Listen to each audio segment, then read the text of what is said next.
In today's video, we're going to cover the venerable and awesome comedy Jack sandwich. So I hope you enjoyed the performance before we jump into the explanation in a bit. So we have a pack of cards. We can cut them and mix them up however you like. And yet all it takes is one cut and we can use the cards we're going to use for today, the venerable Jacks, just like that. So we're going to use those in the effect and they're going to do something amazing in just a bit. So we're first going to have a card selected. So I'm going to have the audience just, I'm going to look away. They tell me when to stop whenever they feel like it. And let's just say they say stop here. I ask if that's good. They ask go just a little bit further. So I oblige and they stop here. So I shall show the card. Hopefully everyone can see it. Yes. Okay. And then I will dribble the rest of the cards all over, creating a mess and trying to be extra fair where I can. And as Daryl would go, hopelessly lost. And we'll just give it a couple more cuts just to further mix it up, like so. Now with the cards in this condition, these Jacks are going to attempt to find the selection. And they're going to do it in just 1 second, believe it or not. Okay, that wasn't impressive enough. They'll find it actually in 1/2 of 1 second. Okay, and that's not impressive enough for anyone. Okay, how about 1/2 of 1/2 of 1 second? Cue the oohs and ahs. Ooh, ah. Okay, so that's what they're going to attempt to do. Packet is ready. Let's do this. Got the Jacks right here. Count 3. 1, 2, 3. Boom. Just like that, it happened. In between these two Jacks, somewhere in here is your card. I thank you. Okay, that doesn't work for everyone. You're like, I really wanted to see it. I really want to see it. You know, it would be amazing if I could actually do it in 1/4 of 1 second. You know, you could see everything just by giving it a little snap and a toss, and one card remains. And wouldn't it be amazing if it was your selection? In this case, the 6 of spades. Might be pretty cool. And I thank you for watching that little segment. So now into the, I hope you enjoyed that, and we'll now jump into the performance of the actual effect. Or not the performance, the explanation now. You saw the performance, so what am I saying? Anyway, in this effect, there's many ways to go into it. You can actually start off, and credit goes to past sources for this. There's so many, from Marlowe to Vernon. The comedy, I'm not sure where the comedy basis comes from. I wish I could source that, but I haven't been able to find anything. So if anyone in the comment section knows, put it down below for that specific side. I just give general credit. So with all that said, we start out by, there's 2 options you can really go for. You can start out casual, you know, shuffled pack of that nature. And then right after going into just, you know, pulling up 2 mates like the red Jacks or black. Or whatever you'll need for this trick. So let's go for the Jacks in this case. Let me see. 1, 2. Wait, where's the second one? I thought I just saw it. Okay, 2. And then you can just do this, you know, swivel them, forefinger right here, other forefinger right here, and you can actually swivel. It's like actually a cool way to remove cards. So forefinger right here, so it has a turning point, and then swivel, and the other fingers can grab it. Looks cool, and then you can show the Jacks. That's one way of going about it. Another way was the way I had performed it, and I'll include it just for those who can go without having the card shuffled by you or the spectator, or maybe you can do a control, like a jog control of it with a setup, and then, you know, as we had covered earlier, and then do that, or some nature of that shuffle, and or jog shuffle. And we're going to, in this case, we're going to pull out the Jacks already, and in this case, the Jacks will be, excuse me, I need to, itchy, okay. So we have the Jacks right here, 1 face up, 1 face down, on top of the pack. So face up, face down.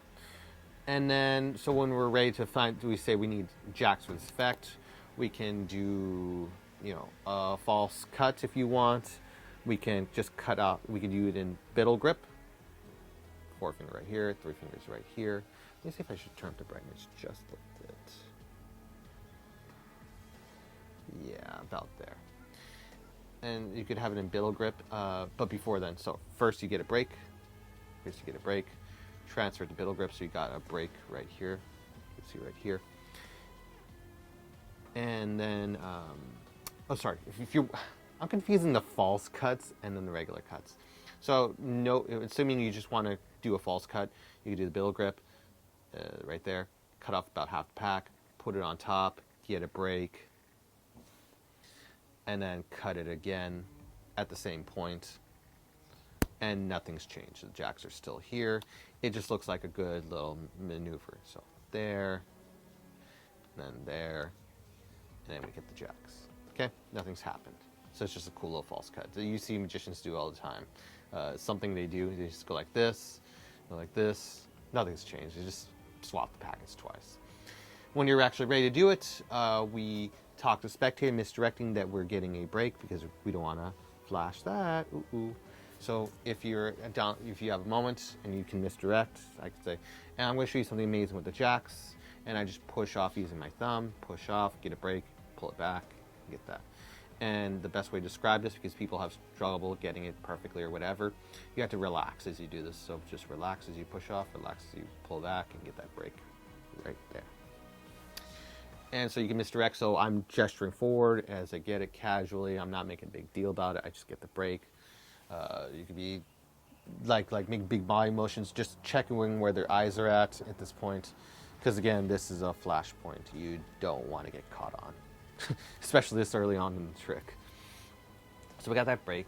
And from this point, excuse me, changing higher and lower in stature because this chair is kind of low.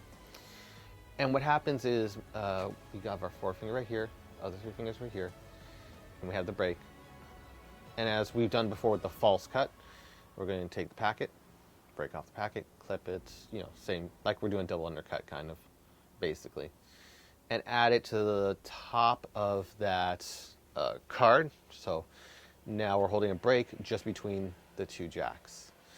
And then you can reveal it however you want. You can snap and pop it on out and show two jacks. You could say, I'm going to cut to two jacks, and you can lift up and then show. I'm not sure what I did in performance. Maybe I said I lift it up and then I showed two jacks. Whatever look meets your fancy in that case. And then I also want to throw a little thing for Dan and Dave because they have influenced the Magic world a lot. One thing I've seen them do is just push off the top card. This is without the face-up card. If you want to just be fancy, you say, we're going to do a trick with the two jacks. And they would push off the top card. And again, I give full credit to them for this. I'm not sure which one it was. I think it was in there. And Then Some DVD that they featured this little guy. It was And Then Some, or maybe Volume 2. Their trick section. I think it was maybe their Volume 2 trick section. Great guys. So give them credit there. As you push off the top card, you push off again, and then you use the top card you pushed off, or is in your recessive hand, which in this case is my right hand. And then you use it to lever up the second card as you turn over this one. So in action, it looks like this. And we're going to need two jacks for this effect. Maybe do a false cut. Oops, my apologies. Maybe do a false cut right here. And so we're going to need two jacks for this effect, and then you just do it like this. And it looks really cool. So give full credit to them for that. Even it's like a flourish. It's so cool. So however you get to these two jacks, you've got them there, okay? We now have a card selected. And this is what we covered in sections 1 through 4 up to this point. So you could do a dribble, have a card selected. I'll look at this for explanation purposes, 8 of diamonds. And then we can dribble it up. Again, giving credit to one of the people who popularized this was Illusionist. Giving a dribble so you can get a large break. And then you can lift up and get that break. Again, there's many other options you can do as well. 8 of diamonds, 8 of hearts, they're right next to each other. That's crazy. Let me cut this so we don't get confused. So 8 of diamonds to lead selection. Another one is, we show it, and then we can also control them the other ways. Now in this case, we're going to control this card to the bottom of the pack. So pinky break below the selection. We always show it twice. Put all the cards on top, or whatever method suits your fancy. And then we're going to cut this whole packet so the selection goes straight to the bottom. And again, we don't flash this because we don't flash the selection. We just say, we're going to cut the pack all throughout. Now you'll notice I did one Daryl thing. I'm going to go back so I can go back to that moment. In performance, I just want to throw it out there. You can show the card, break below it, and square everything on top. And then you can do a Daryl gesture, which I'm putting my thumb pressure down so it doesn't look like there's much of a break. And then you can use my 2 fingers in front, thumb from the back, and go, hopelessly lost. And give this casual gesture.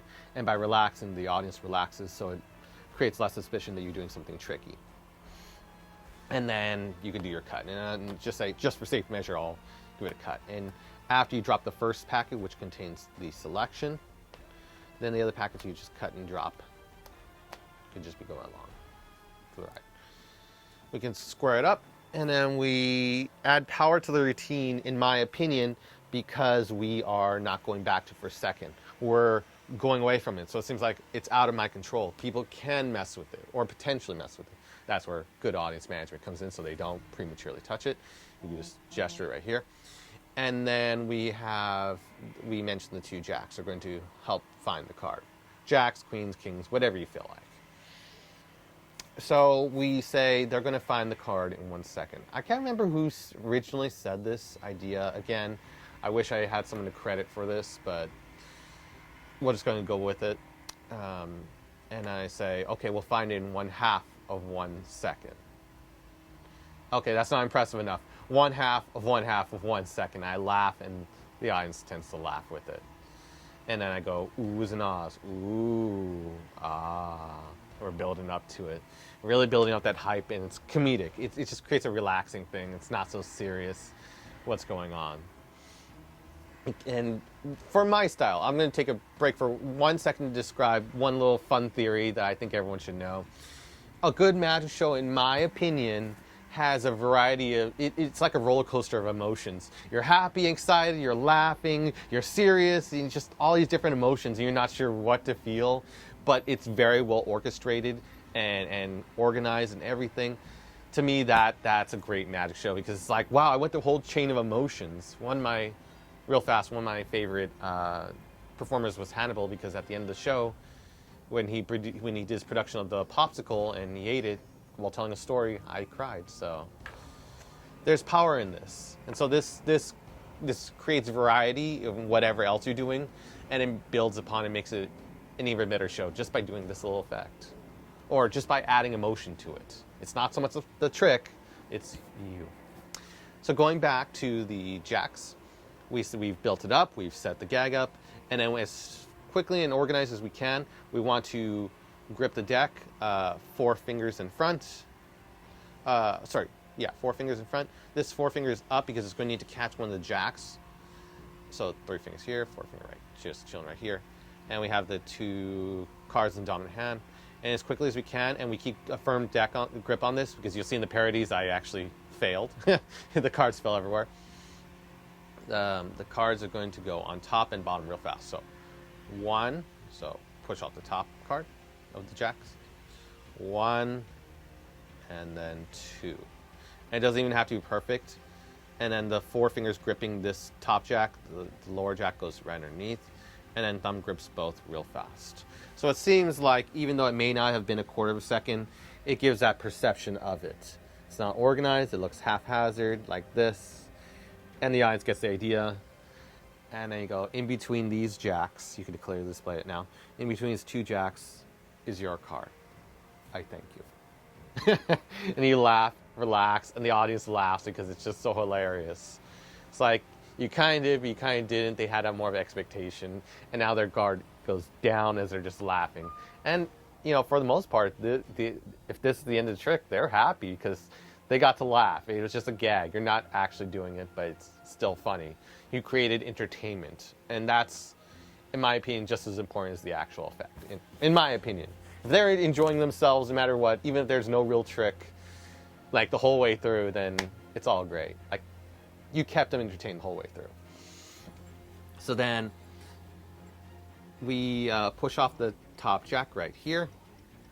We for the actual production of it, how we're gonna do it, we're gonna push off the top jack right here, and then we're going to use our fingers right here to slide out with the pads the lower jack right here. So we create this situation. And I do it very casually, as I say to the kid, as I mentioned, the spectator, yeah, that would have been amazing. And I'm just laughing, being casual. You know, it would have been amazing if I really was able to just, in a snap of a beat, and I show the situation, tilting it so they can see it, and then tossing it and getting the card. Now, what I'm going to do up to this point, and I'll do it a couple more times so you can see it.